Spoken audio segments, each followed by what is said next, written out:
Audio Jungle. মসজিদে মাদকের বিরুদ্ধে বক্তব্য দেওয়ায় কক্সবাজার সদরের ইসলামাবাদে এক মসজিদের ইমামের উপর বর্বর হামলা হয়েছে। ইমামকে প্রকাশ্যে রাতভর মারধর ও লাঞ্ছিত করেছে স্থানীয় চেয়ারম্যান ও এলাকার চিহ্নিত মাদক কারবারিরা। 7 এপ্রিল রাত 10:30টায় কক্সবাজার সদরের ইসলামাবাদ টেকপাড়া গ্রামে এই ভয়াবহ ঘটনা ঘটে। গুরুতর আহত হাফেজ মাওলানা আব্দুর রশিদ এই ইউনিয়নের টেকপাড়া জামে মসজিদের পেশ ইমাম ও হেফাজত ইসলাম বাংলাদেশের ইসলামাবাদ ইউনিয়নের সাধারণ সম্পাদক। ইসলামাবাদ ইউপি চেয়ারম্যান নূর সিদ্দিকী ও চিহ্নিত মাদক কারবারি নূর ছবি এবং জাফর আলম ঘটনাটি ঘটিয়েছে বলে প্রত্যক্ষদর্শীর লোকজন জানিয়েছেন। এই ঘটনা এলাকাবাসীর মধ্যে খুব বিরাজ করছে।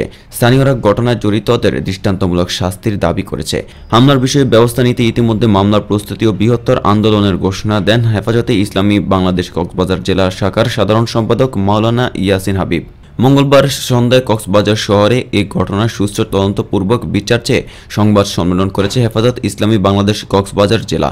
সংবাদ সম্মেলনে আহত হাফেজ মাওলানা আব্দুর রশিদ কান্নাজড়িত কণ্ঠে বলেন, মাদক ব্যবসা ও সেবনের কুফল সম্পর্কে মসজিদে মুসল্লিদের উদ্দেশ্যে সচেতনতামূলক বক্তব্য দিতে অনুরোধ জানান প্রশাসনের নির্দেশনা মতে মাদক ব্যবসা ও সেবনের বিরুদ্ধে আলোচনা করেন ইমাম মাওলানা আব্দুর রশিদ। তাতে ক্ষিপ্ত হয়ে মাদক ব্যবসায়ীরা ইমামের উপর নির্যাতন চালায়। এলাকার মুসল্লি সাধারণ মানুষের সামনে একজন আলেমকে অপমানিত করে। তাতে পুরো এলাকায় ক্ষোভ ও নিন্দার জ্বর ওঠে। ভিকটিম হাফেজ আব্দুর রশিদ জানান, মাদকের কারণে এলাকার করুণ অবস্থা। ছোট বড় সব বয়সের মানুষ ভয়ানক পেশায় জড়িয়ে পড়ছে। এলাকার শান্তি শৃঙ্খলা দিন দিন খারাপের দিকে যাচ্ছে। তাই নামাজ শেষে ও বিভিন্ন আলোচনায় মাদকের কুফল তুলে ধরেন তিনি। তাতে মাদক কারবারিরা নাখোশ, আবার অনেকে মাদক ব্যবসা ও সেবন থেকে ফিরে এসেছে। ইতিপূর্বে আমাকে মাদকের বিরুদ্ধে বক্তব্য না দিতে বিভিন্ন সময় হুমকিও দেয়। অবশেষে 7 এপ্রিল রাতে আমাকে নিজ বাড়ি থেকে ডেকে প্রথমে নুরুচ্ছবির বাড়িতে নিয়ে গিয়ে হাত পা বেঁধে ব্যাপক নির্যাতন চালায়। পরে স্থানীয় চেয়ারম্যান নূর সিদ্দিকীর বাড়িতে নিয়ে গিয়ে চেয়ারম্যান সহ ভোর 4টা পর্যন্ত নির্যাতন চালায়। হামলার সময় ইমামের 6 সন্তান ও স্ত্রী গেলেও তাদের সামনে আরও মারতে থাকে।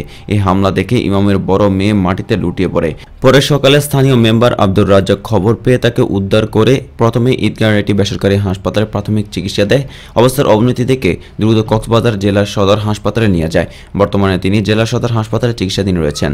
ভিকটিম হাফেজ মাওলানা আব্দুর রশিদ আরও বলেন, হামলার দিন রাত 10:30 থেকে ভোর 4টা পর্যন্ত হাত পা বেঁধে হামলা চালিয়ে তা ভিডিও ধারণ করে চেয়ারম্যানের পুত্র ইমরুল কায়েস তার ফেসবুকে ছড়িয়ে দেয়। এই ঘটনা জানাজানি হলে জেলা জুড়েই তোলপাড় শুরু হয়। পরে চেয়ারম্যান আমার থেকে খালি স্টাম্পের স্বাক্ষর নেয় এবং এই কথা কাউকে না বলতে হুমকি দেয়। হেফাজতের নেতা মাওলানা ইয়াসিন হাবিব বলেন, নির্যাতনকারীরা ইসলামাবাদ ইউনিয়নের চেয়ারম্যান নূর সিদ্দিকী ও তার লালিত সন্ত্রাসী নুরুচ্ছবি জাফর আলমকে আগামী 24 ঘন্টার মধ্যেই গ্রেফতার করতে হবে, অন্যথায় বৃহত্তর সর্বস্তরের জনগণ ও আলেম উলামাকে নিয়ে আন্দোলন করা হবে। তিনি আরও বলেন, জাতীয় গুরুত্বপূর্ণ বিষয়ে সরকারের সহযোগিতা হিসেবে কাজ করেছে আলেমের সমাজ। এর অংশ হিসেবেই সর্বনাশা মাদকের বিরুদ্ধে মুসল্লিদেরকে সচেতন করেছিলেন ভিকটিম মাওলানা আব্দুর রশিদ। এতে ক্ষিপ্ত হয়ে মাদক ব্যবসায়ীদের সহযোগী চেয়ারম্যান উক্ত ন্যাক্কারজনক কাণ্ড ঘটায়। তিনি আরও বলেন, মাদক, মদ, জুয়া, বেহায়াপনার বিরুদ্ধে মসজিদে বক্তব্য দেওয়ার কারণে এভাবে হামলার শিকার হতে হয়, তাহলে আর কোথায় যাব আমরা? এই ঘটনার তীব্র প্রতিবাদ জানিয়ে তিনি বলেন, অবশ্যই এই বিতর্কিত চেয়ারম্যান নূর সিদ্দিকী ও তার লালিত সন্ত্রাস নুরুচ্ছবি এবং জাফর আলমের বিরুদ্ধে আইনানুগ ব্যবস্থা নিতে হবে, অন্যথায় কক্সবাজার বৃহত্তর আন্দোলন করা হবে। তিনি বলেন, অভিযুক্ত চেয়ারম্যান একজন ইয়াবা ব্যবসায়ী, তাই মসজিদের সামাজিক আন্দোলন স্বরূপ ইমাম সাহেবের নামাজ শেষে মাদকের বিরুদ্ধে বয়ান করেন। সেই মাদক বিরোধী বয়ান উক্ত চেয়ারম্যান সহ করতে না পেরে এই নৃশংস হামলা চালিয়েছে। সংবাদ সম্মেলনে অন্যদের মধ্যে বক্তব্য করেন হেফাজত ইসলামী বাংলাদেশ কক্সবাজার জেলা শাখার যুগ্ম সাধারণ সম্পাদক মাওলানা কেফায়েতুল্লাহ, সদস্য মাওলানা আক্তার কামাল, হাফেজ মোহাম্মদ শাহজাহান ও আহত ইমাম আব্দুর রশিদের শ্বশুর হাজি ফজল করিম সহ হেফাজত নেতা উপস্থিত ছিলেন। ঘুরে দাঁড়িয়েছে দুর্বৃত্তের হামলার আহত সিলেট সরকারি মহিলা কলেজ সেই ছাত্রী খাদিজা আক্তার নার্গিস। আর সব মানুষের মতো স্বাভাবিক জীবনে ফিরেছেন তিনি। শারীরিক ও মানসিক সব দিক থেকেই সুস্থ তিনি। পড়াশোনার মনোযোগী হয়েছেন। বন্ধুদের সঙ্গে আড্ডা আর পরিবারের সঙ্গে ঘুরে বেড়ানো সহ সবকিছুই নিজের মতো করে করতে পারছেন তিনি। তবে সব পদক্ষেপ চিকিৎসকদের পরামর্শ নিয়েই করছেন। সোমবার গণমাধ্যমকে এমনটাই জানিয়েছেন খাদিজার চাচা আব্দুল কুদ্দুস। জানা গেছে 2 মাস আগে তিনি ডিগ্রির 2য় বর্ষের পরীক্ষায় অংশ নিচ্ছেন। ফলাফল ভালো হবে বলে আশা করছে। এ বিষয়ে খাদিজার চাচা আব্দুল কুদ্দুস কুদ্দুস বলেন, জীবন যুদ্ধে জয়ী হয়েছেন আমাদের মেয়ে। সে এখন পুরোপুরি সুস্থ ও স্বাভাবিক। পড়াশোনা থেকে শুরু করে সবকিছুই সে নিজের মতোই করতে পারছে। প্রায় 2 মাস আগে খাদিজা ডিগ্রি 3য় বর্ষের পরীক্ষাও দিয়েছেন। আমরা আশাবাদী সে পরীক্ষায় ভালো করবে। আমরা আবারও আমাদের আগের মেয়েকে ফিরে পেয়েছি। খাদিজার শারীরিক ও মানসিক অবস্থার পরিবর্তনের কথা শুনে তার প্রবাসী বাবা মাসুক মিয়া ও তার বড় ভাই শাহিন আহমেদও খুব খুশি। তারা প্রতিদিন খাদিজার সঙ্গে কথা বলেন বলে জানান আব্দুল কুদ্দুস। তবে খাদিজার চিকিৎসা অব্যাহত রয়েছে বলে জানান তিনি আরও বলেন, চিকিৎসকদের পরামর্শ অনুযায়ী আমরা তার দেখাবলা করছি। তার চিকিৎসা অব্যাহত রয়েছে। তার এমন উন্নতি পরিলক্ষিত যে কারণে নিয়মের ভেতরেই চলতে হচ্ছে তাকে। অবসরে পরিবারকে ও বন্ধুদের সময় দেয় খাদিজা। প্রসঙ্গত 2016 সালে তিনি অক্টোবর পরীক্ষা দিয়ে বাড়ি ফেরার পথে সিলেটের এমসি কলেজের পুকুর পাড়ে বদরুল আলম নামের একজন অতর্কিত চাপাটি হামলার শিকার হন খাদিজা। সেই নৃশংস দৃশ্য সোশ্যাল মিডিয়া ভাইরাল হয়ে খাদিজাকে হত্যার চেষ্টাকারী বদরুলের দ্রুত বিচারের আওতায় আনার দাবিতে দেশব্যাপী তোলপাড় হয়। এই ঘটনায় সিলেটের মহানগর পুলিশের শাহপুরান থানায় বদরুলকে প্রধান আসামি করে মামলা দায়ের করেন খাদিজার চাচা আব্দুল কুদ্দুস। 2017 সালে 8 মার্চ আন্তর্জাতিক নারী দিবসে আসামি বদরুল আলমকে যাবজ্জীবন কারাদণ্ড ও 5,000 টাকা অর্থদণ্ড, অনাদায়ে আরও 2 মাসের বিনা শ্রম কারাদণ্ড দেন আদালত। রায়ের সময় বিচারক বলেছিলেন, খাদিজা অলৌকিকভাবে বেঁচে যাওয়া নারী। আমার বিশ্বাস, আসামির উপর সর্বোচ্চ শাস্তির আরোপের মাধ্যমে প্রেম প্রত্যাখ্যাত হাজার হাজার বদরুল ভবিষ্যতে এমন কাণ্ড থেকে বিরত থাকবে এবং আমাদের নারী সমাজ সুরক্ষিত হবে। রায়ে আদালত আরও বলেন, প্রেমের বিষয়টি প্রমাণিত হয়নি। মানুষের মধ্যে প্রেম ভালোবাসা থাকতেই পারে, কিন্তু তার জন্য এই ধরনের নৃশংসতা, নিষ্ঠুরতা ও ঘৃণ্য কর্মকাণ্ড কাম্য হতে পারে না। বাসের চাপায় পা হারানো রাসেল সরকারকে 10 এপ্রিলের মধ্যে 50 লাখ টাকা ক্ষতিপূরণ দিতে আদালতের নির্দেশ দিল। ভুক্তভোগীর সঙ্গে এখনও যোগাযোগ করেনি গ্রিনল্যান্ড পরিবহন কর্তৃপক্ষ। মঙ্গলবার রাতে গণমাধ্যমকে রাসেল সরকার জানিয়েছেন, গ্রিনল্যান্ড পরিবহন কর্তৃপক্ষ তার সঙ্গে এখনও কোনো যোগাযোগই করেনি।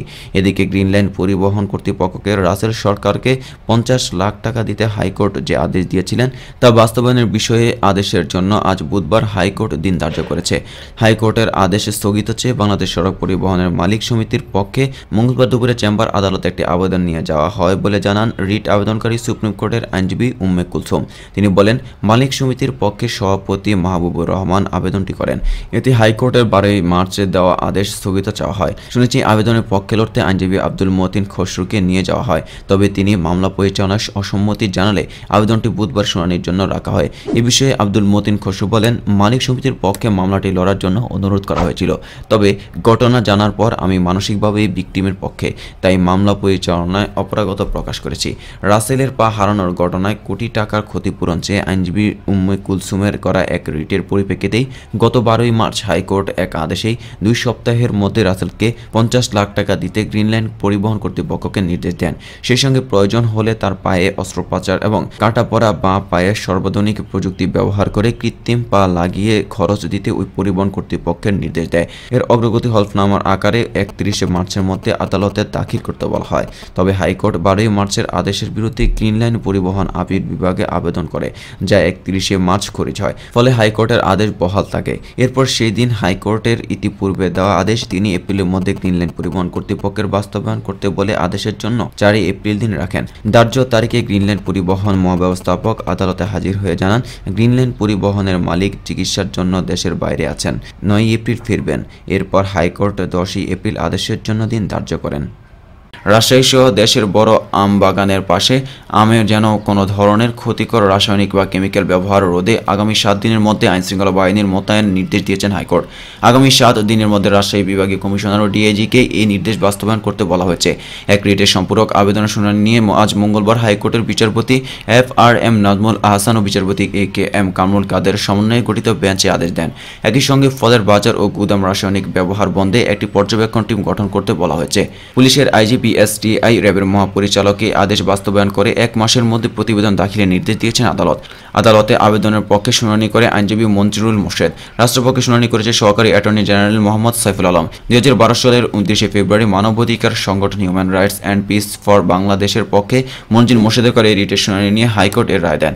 রায়ে 7 দফার নির্দেশনা দেওয়া হয়। সেখানে আমের মৌসুমে রাসায়নিক ব্যবহার বন্ধ এবং একটি পর্যবেক্ষণ টিম গঠন করতে বলা হয়, যার ধারাবাহিকতায় নতুন করে আমের মৌসুম আসার আগেই আইনজীবী হাইকোর্ট হাইকোর্টের এক সম্পূরক আবেদন দিয়ে আদেশ চান। মঞ্জিল মোর্শেদ জানান, রাজশাহী বিভাগীয় কমিশনার পুলিশের রাজশাহী রেঞ্জের ডিআইজির প্রতি এই নির্দেশ দেওয়া হয়েছে। একই সঙ্গে একটি পর্যবেক্ষক টিম ফলের বাজার ও গুদামে মনিটর করবে, যাতে সারা দেশে কেউ কেমিক্যাল ব্যবহার করে পাকা আম পাকাতে না পারে।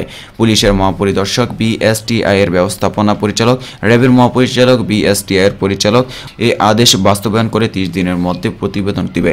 আবেদনের বিবাদীরা হচ্ছেন শিল্প সচিব, স্বরাষ্ট্র সচিব, খাদ্য সচিব, পুলিশের মহাপরিদর্শক, বিএসটিআই এর ব্যবস্থাপনা পরিচালক, র্যাবের মহাপরিচালক, বিএসটিআই এর পরিচালক, রাজশাহী বিভাগের কমিশনার, পুলিশের রাজশাহী রেঞ্জের ডিআইজি এবং এনবিআর চেয়ারম্যান।